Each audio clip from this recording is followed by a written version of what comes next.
Hello, hi everyone. It was pretty hectic today, so I'm happy you're able to join us. So, hello, thank you for joining me for another wonderful episode of Margaux with Margaux. And tonight we're going to talk about some really interesting things that have been going on. Tonight we're going to talk about we got some really good things. So tonight we're going to talk about people need 10 reasons to free America now. There we go. 10 reasons to free America now. So do you have a glass of wine and some water, or perhaps some green juice, or anything that makes your body healthy and strong? And we're going to do a quick toast. Thank you for joining me for another wonderful episode of Margaux with Margaux. And this, if you don't know, this glass is my husband's family glass for 200 years. And it's absolutely gorgeous. So it's become my favorite glass to use on the show, and I just love it. And my favorite wine is Margaux, but this is a 1998, I believe this is, no, 2008 Cheneuf du Pape. So here we go.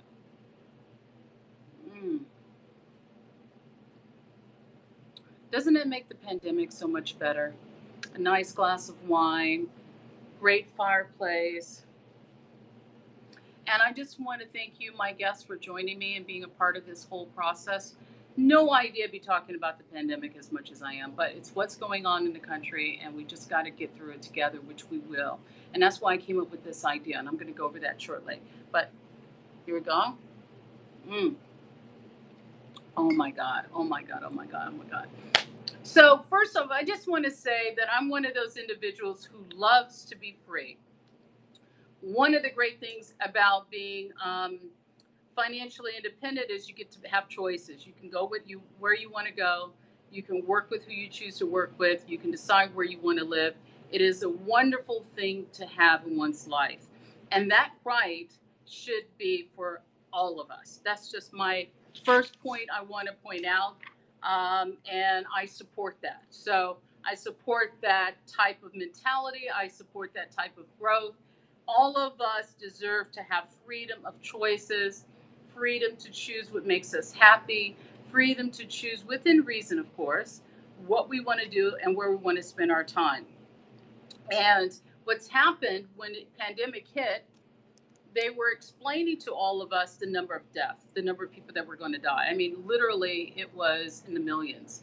And immediately had to close everybody, get everybody away from each other. Let's go inside, let's quarantine, let's do what we have to do to save lives. But since then, over the last 2 months, what's happened is the data hasn't proved to be accurate. And what's important is that we are now should be open. If you look at how many people have died so far and what they're predicting, I think it's somewhere between 50 and 100,000. 50 and 100,000 people die all the time in our country, either through car accidents, heart attacks, cancer. We have so many ways you can die. Accidents, there are so many, and we still have our freedom. We still go to work. We still plan our lives. We still create a life that we desire for ourselves and our family, and we go on. And that's the human spirit. When one of us is hurt, we keep going. Because the people who've passed away as a result of coronavirus, believe me, they're not in heaven wishing we stay quarantined forever. They want us to feel the freedom and to live the life that we need to live. There are two emotions that human beings have, the act of courage, the act of evolving, growing, becoming more than what we really need to do. But the next thing we need to grow and to do what we need to do, which is really critically important, to evolve and become the best human being that we need to become, or we can stay sort of on the dark side. There's two sides of the human spirit, correct? You can stay in a state of fear, state of caution, and never grow and stay in this sort of box, or you can decide to grow, evolve, and become the person that you've always meant to be. So that's really where we're at. I'm all about pro-growth. I'm all about independence. I'm all about strength and intellectual freedom. And if you're a person who is a person who loves to be free, make choices, we're on that side. So I love to see people grow. I love to see people live the life that they were designed to live, that God has gifts that they have been given from God to live a full human experience until they get their angel wings and pass on to the next world. Okay, so that's my analysis. Now, what's happening is, one more quick thing, in the news there's two sides as well. We have the president who, of course, has done a really good job with the information he has, closing the country when he felt it was accurate. Now that he understands what's going on, opening up the country. And so I support him in doing that. Oops, the daisy. Hold on about that. Oh, well, that was kind of fun. Hold on one second. Let me fix this real quick. Hold on. Don't lose me here. Oh my God. That's why you have a director, so you don't have this problem. I started out, I had a director, and then my husband was helping me out, which was a lot of fun. But now I'm doing it all myself, and boy, it's kind of exciting. So here we go. Let me get back to my train of thought on this whole thing. So what's happening is the president, of course, wants to cut, now that he understands more about coronavirus, wants us to go back to the great economy that he once had, and he's touting that and doing whatever he can. Now, the other side, of course, wants to have Mr. Biden in the White House because Biden has a certain agenda as well. So you have two opposing agendas going. One guy who wants us to get back to work and be free. Another agenda is to have more power and control so we can decide to go with that particular side out of fear, correct? Because this guy is the horrible bad guy, and this guy is a good guy that's going to save us and make our lives wonderful and well. And you have to look at both sides of the media and the pitches and the narratives that they're using and how they're manipulating the public perception and reality. And there's so much misinformation, it's absolutely crazy. But one thing I do know, people like to be free. That's it. We just love to do what we want to do. If we want to hang out with our friends and have a good time and laugh, if we want to go to the movies, if we want to have a drink, if we want to do this, if we want to do that, that's what made America so great. Why is everybody trying to get here? Because America was the land of the free. Wow. We, the people, run the government. We, the people, choose who we want in power. This is not a dictatorship. We chose them. So if we don't like the way the government is run, we have the free will to decide how we want this done. Now, that's really important. We want freedom. So here we go. These are my 10 reasons to open America now. So what ended up happening was, I didn't know if I was going to do a show today on money or TV or movies, because I'm interested in all those things. I just didn't know what to talk about. So I was thinking a little bit, and I saw Elon Musk. Oh my God, he had this great tweet that said, "Open America now," because I felt the same way. Once I realized that it wasn't as bad as it was, I immediately said, let's just open everything up. You got to get people back working, back involved, excited about life, passionate about life. When I saw it, I said, bingo, I'm going to do a show on this because we need to open America up now. So first reason is work gives us purpose. It gives us purpose. So that's the number one reason why we should go back to work. You have a goal, and it places you in a psychological place to give and to work. Second reason, it provides yourself an income. Wonderful. And it provides your family an income if you, of course, have children. And that gives you a sense of economic safety, right? You feel as though money is coming in if something were to go wrong, or it's sort of create your life in an unstable, if something tragic were to happen, you have economic stability and safety, and perceived economic ability is stability and safety, which is really what you want. Okay, so that's the second reason. Third reason, going outside, enjoying parks, going on hikes, and going to beaches. You're just a happier person. I love hiking. I went hiking today. I didn't know I was going to be able to squeeze it in, but I got a hike in just before I did the show. It was fun. Had a really good time. So if you enjoy hiking or going out, seeing flowers and grass and whatever it is that you like to look at, I look at it all. I love nature. I love seeing animals. I love the whole bit. So going outside, feeling as though you're a part of this community of trees that are alive, flowers that are alive, rabbits that are alive. You see all kinds of good stuff. Good state of mind, healthy state of mind. Number 4, people in power seem to be getting things done. What I mean by that, I was watching Tucker Carlson just before I came on, and he mentioned that Barack Obama went golfing, and I thought to myself, well, that's not too fair, right? He's at a golf course that's closed off for the public, and he went golfing. Why can everybody else go golfing if Barack Obama can go golfing? Why is he more special just because he was president? We elected him, so why is he able to go out and we can't? So he apparently went to a park or a golfing course that was closed. Why can't we go outside too and enjoy ourselves? If the wonderful president can, by golly, we should be able to go out and have a good time as well. So that's really important. Also, aren't all work essential? They use this term, only the essential. So you're really telling me that people who work in stores, well, I guess stores are considered essential, but let's go back. People who work in restaurants and people who make art, people who are artists and go to art galleries and all those art galleries are wonderful. Those people are essential. So we're all are essential. So the labeling is incorrect. It makes everyone feel if you're not essential, you're not essential. So not only you're not working, you're being labeled as non-essential, which is horrible, absolutely horrible. I don't think it's great. Another thing is going to church is essential to your spirit. I'm hearing stories of people who go to church and stay in their cars and they're not even allowed to go to church. That is a sense of power, okay? And another issue I have is you'll notice when people have political power, it easily can become corrupted and they want more power. Have you seen that? They want more money, more power, more money, more power. And now some of the governors are sort of becoming these type of entities that are pseudo power hungry people. You're starting to see the lights come on where they're acting in a way that's not of the best interest of the people that they have. They want to stay in this sort of control and this power, and this is what they've always wanted. And not all politicians do sort of, lie. And so they've already sold their souls a teeny bit, and this is just another way to sell it a little bit more, and you get more corrupt, more money, and more power. So they do not want the good people to go to church, because if you go to church, you'll know who you are, you'll know your power, you'll know God, and you'll know who your spirit is, and you will not tolerate anyone taking your freedom away. Number 7, many people have sacrificed for this great country.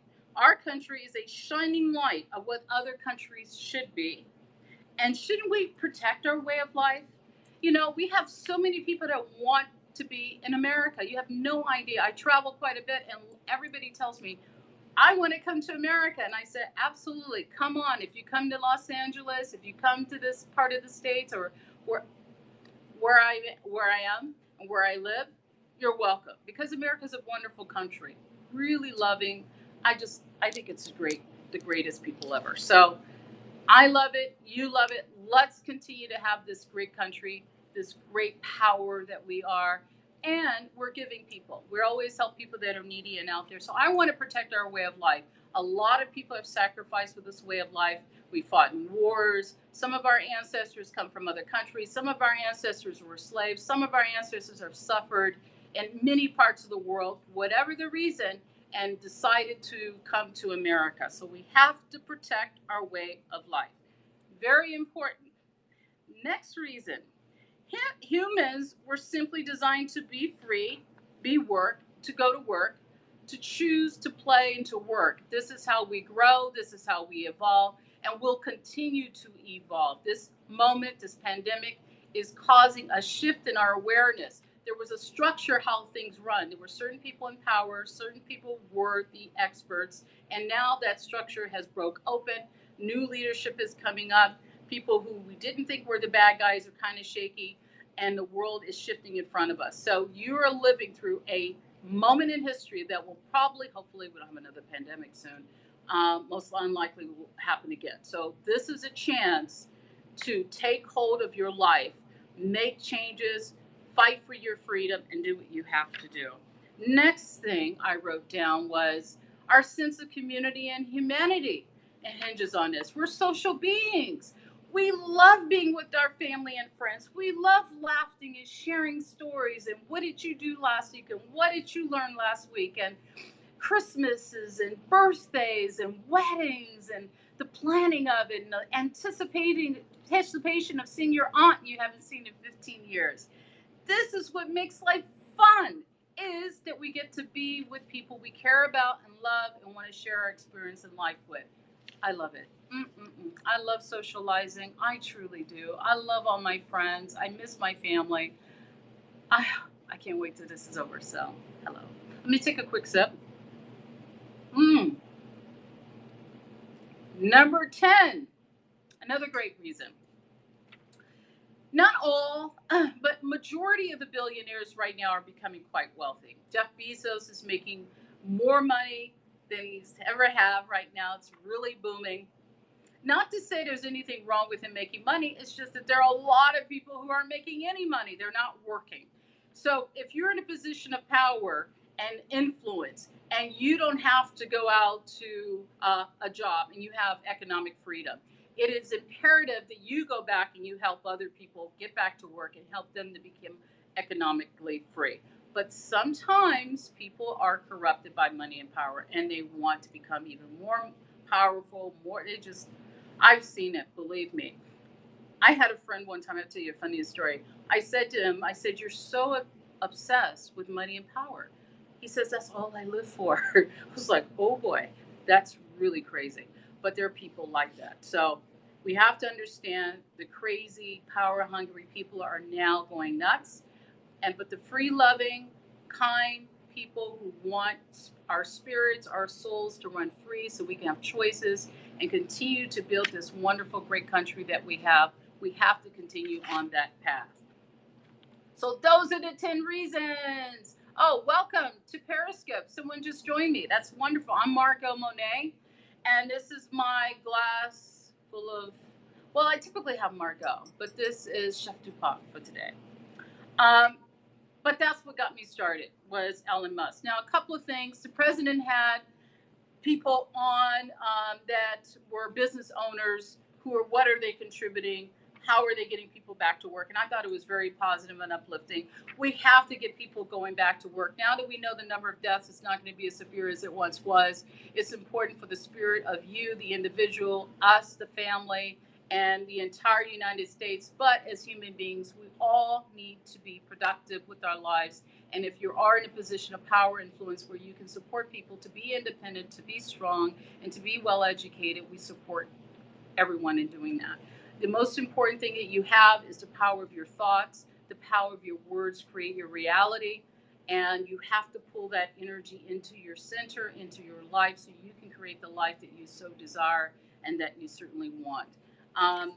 There is some good news. There's a new treatment by Resmetier. I haven't written it down. I caught it just before. I think I'm pronouncing it right. I think it's Resmetier, maybe quite off just a teeny bit in the pronunciation.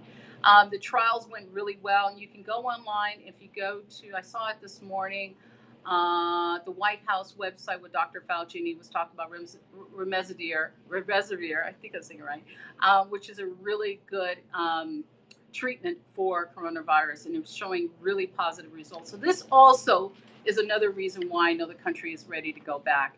And I also have this question for you. If you're sitting at home and you're concerned about getting sick, then don't go to work. But there's so many people that want to go to work, want to contribute, want to be with their friends and family. If they do the social distancing the best way that they can to protect the people that they love, I think we're going to be okay. There's this other attitude that's going on that they keep saying we need more tests, we need more tests, we need 4%, 10%.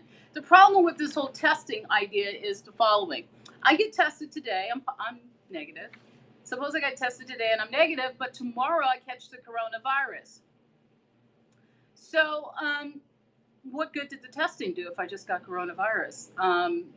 Do I get tested again? Will that make it better? The key point is that most of us most likely probably will be exposed to it at some point during the next period of time. And most of us won't have any symptoms. It will go through our bodies, it will heal. We won't even know that we even have it. It's just so slight. Is it worth stopping the entire country? Is it worth continuing on this path where people are not going to work? They're not able to go outside and live the free life that they so desire. It is critically important that we support that. Myself, I realized the reason I needed to do this show today is to remind you that we're the ones that are have the power and the control. And if some politicians are out there and they're not doing what we, the people, want, we need to vote them out. Whoever they are, wherever they are, we don't need power hungry people in positions of power that have influence over where we go, what we do. We've never been that way. And that's how the Constitution was written. So it's important for you. If you don't like how things are, then we need to stick together and we need to support each other and get through this together. And if you're in a position of power, well, we have to get together. All those people, if you're one of those people, you need to do something to help people. There are a lot of people who are not working, who are sitting at home, and it's quite devastating and depressing to watch the news all day and wonder when you'll ever go back to work. That is totally unacceptable. Totally unacceptable. If you're a person and you're concerned about paying your rent and your mortgage and your kids and the schools, and it's not right. It is absolutely not right. And it weakens a group of people as well. And we don't want them to be weak and make a poor choice on who they should vote for in November. It's up to you on who you want to vote for, but my job is to provide you the truth of the information as much as I possibly can. I want you to take responsibility. It's your vote, it's your power, and go out there and do some investigation. Don't always rely on what's being told on either side. It's up to you because most people have an agenda. You need to decide what's best for your life and your family so you can make a really clear decision on what it is that you absolutely want. So I had a little bit of moment with the camera, so I'm holding it now, which makes it a little bit better. But I think you guys got the picture on what we need to do is that we need to support each other, get back and help each other get back to work and live productive, happy, exciting, thrilling lives where we're doing what we can to love and be there for one another. I do still have those 7 ebooks. Remember, I've been mentioning that over the last few days. They're absolutely free. You don't owe me anything. You don't need to give me any information. Just simply send my assistant, GraysonKwhite, an email. He will send you 7 free ebooks. If you want all 7 or just one, let me read you the list of ebooks that we have that we're giving right now. I'm holding the camera up. 1 is A Man Thinketh. 2 is Think and Grow Rich. 3 is Power of Positive Thinking. 4 is Power of the Subconscious Mind. 5 is The Magic of Thinking Big. 6 is Road Less Traveled. 7 is Outwitting the Devil. And another one, 7 Habits of Highly Successful People, that was really written many years ago by Stephen Covey. All of these wonderful books are great resources if you're sort of going through a period where you're deciding what you want to do next, whether it's redefine your future, whether you want to change careers, whether you want to rethink how your family is being structured, whatever the case may be, there's a lot of great information out there. If you have any questions about the show today, you can certainly send me a quick email through Grayson, and we will get back to you as soon as we can. I just want to thank you for joining me for another wonderful episode of Margaux with Margaux. And the car in that picture back there in the back, I have it on order, so I'm hoping this country gets back running so I can get my new Porsche. So I'm going to toast to you. Have a wonderful day. Have a good day and a better tomorrow. And be free, be safe. And I will be here at 7 p.m. Pacific Standard Time tomorrow, live on Twitter and Periscope. Like me everywhere, Instagram, Facebook. Also, I'm uploading this show later tonight on YouTube. Take care. God bless. And we will talk again soon. Bye-bye.